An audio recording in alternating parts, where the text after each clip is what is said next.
everyone, in this video I'll be showing you an overpowered Dark Paladin build guide in Baldur's Gate 3. This build does it all. Divine Smite for crazy melee damage, it can spell cast, and we can get advantage on all our ranged attack rolls using the Vengeance Paladin Vow of Enmity.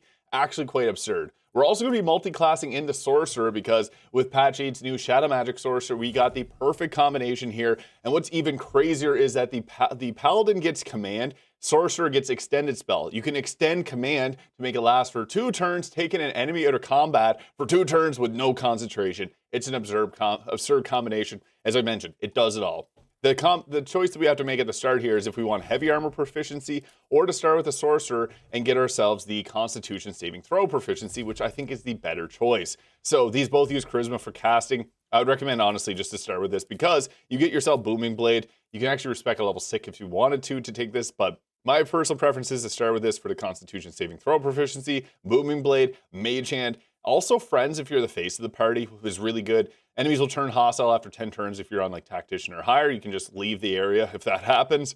I also want to recommend Firebolt for exploding things and Bone Chill to stop a target from receiving healing. For the spells we'll be taking at level 1, Shield and Magic Missile, guaranteed damage and defense. Very good. We're also going to be taking the Shadow Magic Sorcerer here, which gives you Dark Vision, and if you get down to 0 health points, you can stand back up with 1, just giving us a bit more survivability at an early game choice.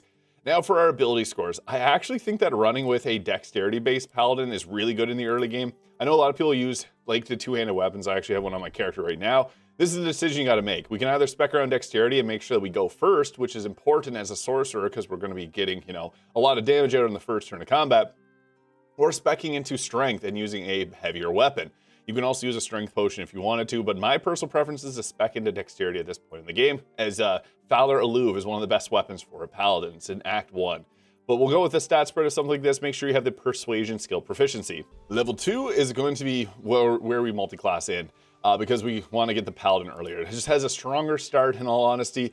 And with the Oath of Vengeance here, we get the Inquisitor's Might, adding our Charisma modifier as radiant damage and potentially daze targets so they have disadvantage on saving throws against wisdom things like Command and Hold Person, which are our 2 biggest spells here, and I'll show you why in the combat section. Level 2 gives us Paladin gives us the Divine Smites, which is crazy. It's really well scaled because the Sorcerer adds more spell slots, and we can cast this up to level 4 to get crazy amounts of damage. We're also going to be taking a fighting style here. I like defense for the +1 armor class, just flat out good for every character in the game. Great weapon fighting is good too if you want to use a two-handed weapon. It's entirely your choice. I just think that defense ends up being the greater value. Now for the prepared spells, the only one we care about is Command. Command with extended spell is a 2-turn duration. It's kind of absurd. We'll also then take Searing Smite, Thunderous Smite for the potential pushback, Wrathful Smite, and Bless. Bless is only be the only other one we'd really use in this instance. Level 4 gives us the very powerful Vow of Enmity. So this will give you advantage on attack rolls against an enemy. I thought for sure this would get changed in patch 8, and it never did. So my assumption is this will never get changed. You can apply this on yourself, and you get advantage on all attack rolls for 10 turns. It doesn't use a spell slot, just your Channel Oath charge. Why this is crazy? You are now a better you're a better archer than the ranger, which doesn't get advantage on the ranged attack rolls. It's just absurdly strong. We also got Bane and Hunter's Mark, which further enhances our overall damage output. And then we'll also take Shield of Faith for the +2 to AC if we want to hold a concentration on that. Level 4 gives us another feat here. Also, if you play, you get your sub-race abilities. And I would recommend grabbing either the Alert feat for the +5 to Initiative, and ability score improvement on our Charisma or Dexterity. But what I think to be the best choice is Savage Attacker. This, whenever you do a melee attack, you reroll your damage die twice and use the highest result. Obviously quite strong when Divine Smites get rerolled too. It's a huge boost to our DPS. Now at level 5 of the Paladin, we get the extra attack here, and we get Hold Person. This is a really strong spell because our critical hits will do crazy amounts of damage on Divine Smite. If you have something like the Half Orc, you're going to be doing absurd damage numbers because you get initial damage die added on twice, and even things like the Crater Flesh Gloves will give you a 2d6 extra force damage. Absurd. Also, the Misty Step spell being a really good one for the mobility that it brings. This is why I think that this is the best subclass. We can also grab the Branding Smite here and Aid spells. I think these are 2 really good ones, giving your teammates more health, which is great because we can use a free cast from a staff to not even burn through our spell slots. Now, it's nice to get Aura of Protection for the +3 to saving throws in a 3-meter radius. Just be mindful it's kind of small. I think it's a little bit better to come back to the Sorcerer because At this point now, we can actually use extended spell on a few of our other spells, but most notably command, which is now brokenly strong because if you land it, the enemies are just stuck for 2 turns doing what you're bidding, which is crazy. I also like distance spell because this lets you hit with spells you might not normally hit with. Twin spell is great for haste, but I don't think it fits on this build as well as what we got going. Now for the next level spell, I'd actually recommend either a Thunder Wave for the pushback. You could go with Ice Knife if you want someone like your silence, but it's not really that great.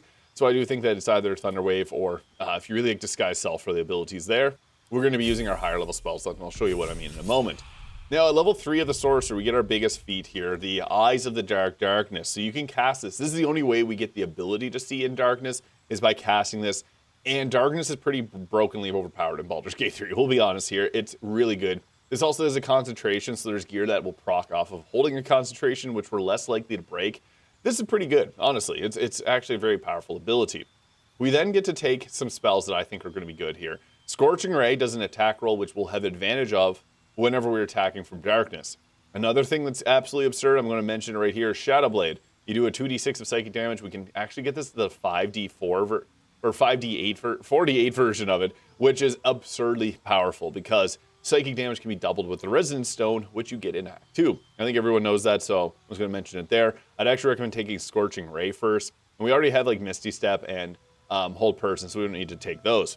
Mirror Image being another fun one, but I'd recommend for our next Meta Magic, Quicken spell. This lets you do a couple attacks with Divine Smite, and then cast a spell afterwards. It's pretty good, in all honesty.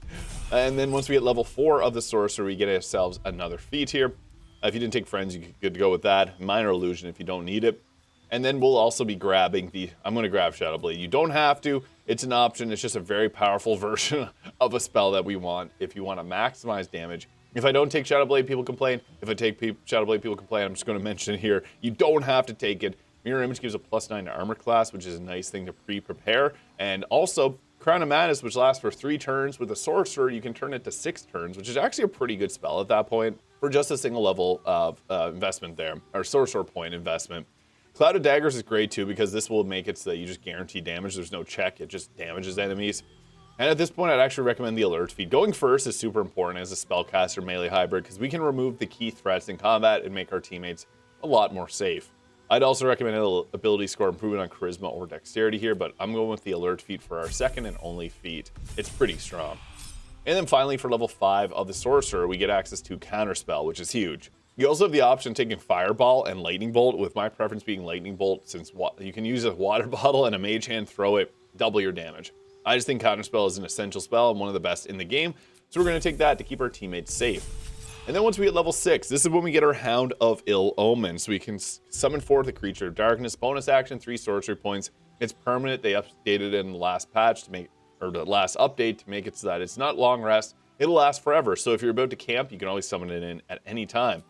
And then for our next spell, I'd actually recommend Lightning Bolt. Again, you could take Fireball and even Haste, but I think Haste has better uses elsewhere.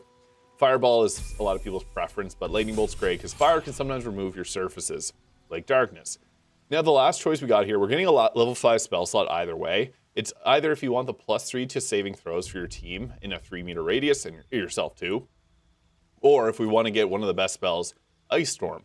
The reason Ice Storm is so good is it has a 2-turn ice duration. With 1 sorcery point, we can use Extended Spell and make this 4 turns of ice, which is actually kind of crazy because surfaces are so brokenly overpowered in this game.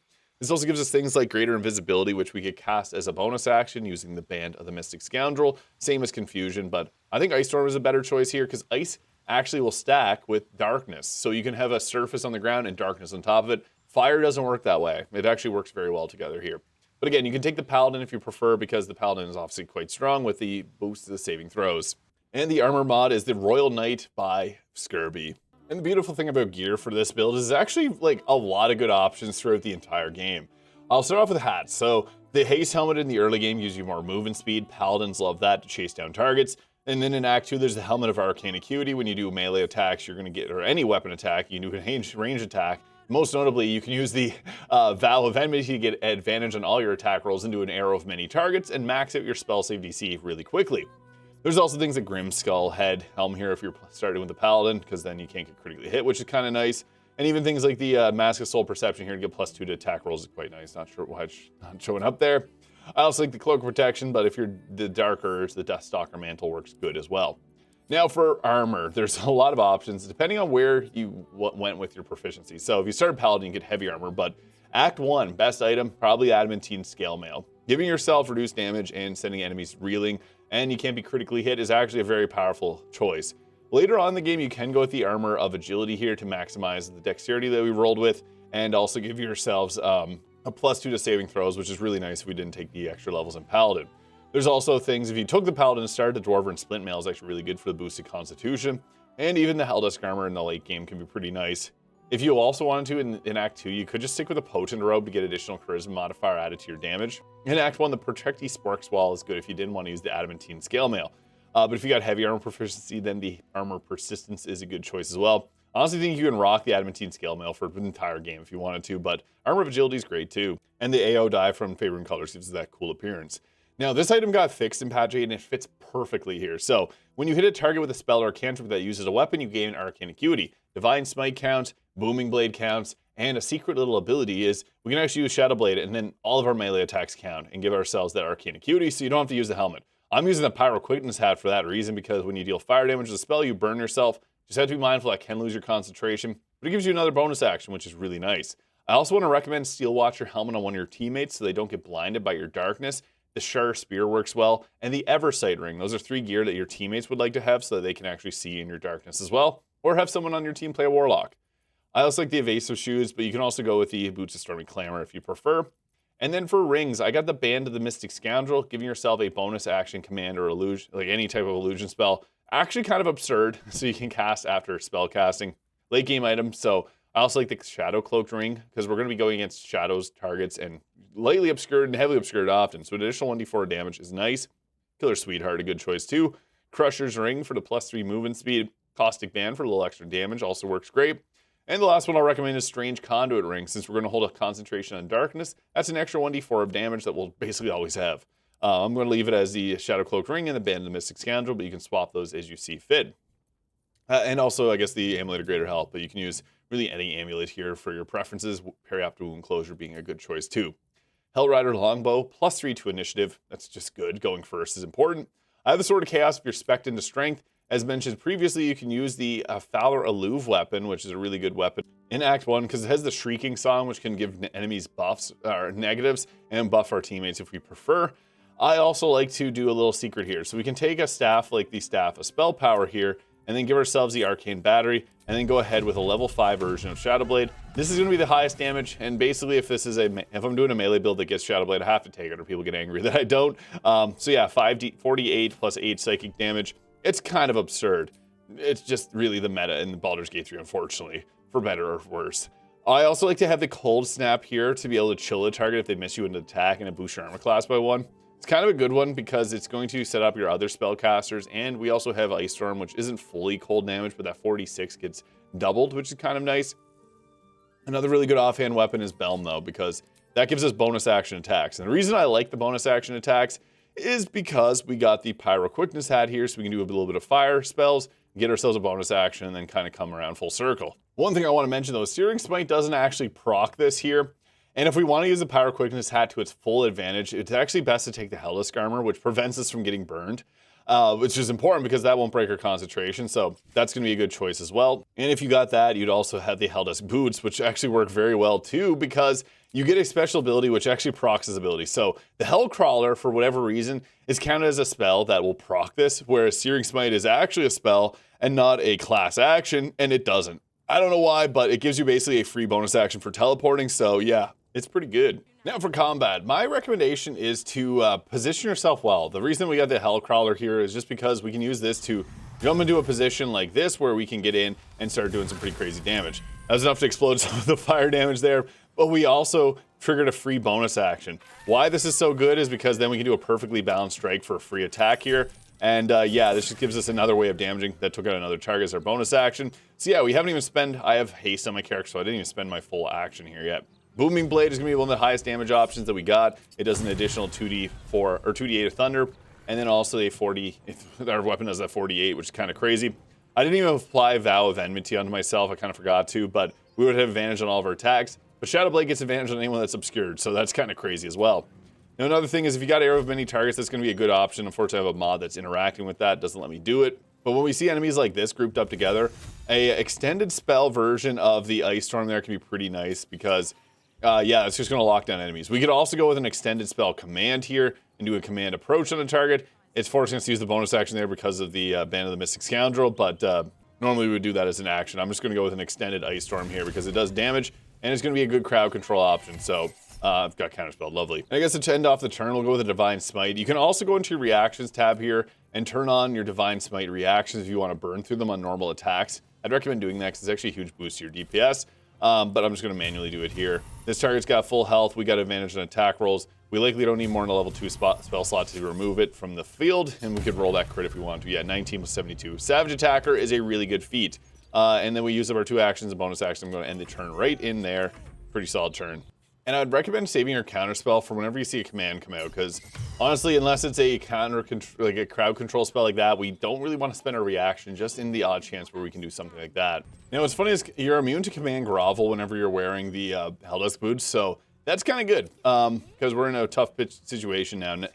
I used up the Hellcrawler last turn. I probably should have saved it for this turn, but my recommendation is we still got fire spells that we could cast, and what we can do is we get advantage on the attacks from those. I'm going to use up my bonus action first by attacking and taking out this target here. Likely going to, yeah, one-shot them with that 60 damage. And then we can go with a fire spell, and I'd recommend actually upcasting this, not to level 5, but to level 4, just because we're going to get one target taken out here, and then we can use this to spam the target. If you got the Fire Acuity hat, that's a good one. Oh, of course, they're getting blocked by people there. I'd recommend saving areas, like if there's a bunch of targets in one specific area, save them. Oh, we got counterspelled by 2. Yeah, not having the best luck this run around, so I guess we'll just go in melee attack, because there's a few targets that have command that I just don't want them to do anything to the team with.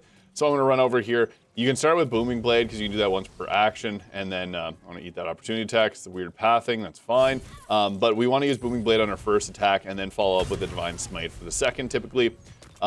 There's a few targets here. I may as well just use a Divine Smite on this one, hopefully take out that. Yeah, good.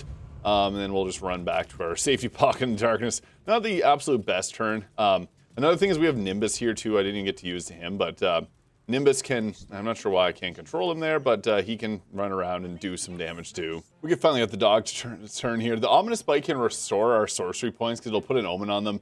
Chromatic Orb being a good choice to be able to help out with that, but another thing is their Umbral Tangle is just a really good ability too, because if there's enemies that are in a area like this, we can use this. They both saved on it, which is whatever. The dog can hide too, and you can even proc opportunity attacks, which can splinter the dog off. You can get a lot of dogs happening at once, so this gives a Shadow Splinter. It's good if you can get a bunch of them splintered and then cast Aid and give them a bunch of extra health to like keep their survivability up. But for our next turn, I'm going to use Scorching Ray now and hope that we'll start with the Perfectly Balanced Strike here to clear an enemy out of our path, and then I'll use the Scorching Ray to hopefully take out an enemy and hopefully not get counterspelled here. 116 damage, booyah with that crit, pretty crazy stuff. And actually I'll go with we'll upcast the Scorching Ray because we might be able to take out 2 targets here. So boom, blast away with fire damage was enough to take out 1 target, not the other. That's okay though, because got ourselves that extra bonus action, which unfortunately just ate itself up. So yeah, lovely. We also got Booming Blade though. Booming Blade into Divining Smite is kind of the way to go here. So yeah, this target doesn't have that much health, so I could just do a normal attack, finish them off. 60 damage, kind of absurd. And our Shadow Dogs will go around, and what's nice is they can actually lock down an area of effect as well, which is kind of great. We'll try again to get our Dogs Umbral Tangle off. Hey, we took out 1 target and then caused another to get crowd control. That's perfect. So this lets us come out of the darkness and go ahead with a Perfectly Balanced Strike. But if we want to do something totally sinister, as mentioned a couple of points in the video, an extended spell command is one of the craziest things that Baldur's Gate 3 has to offer.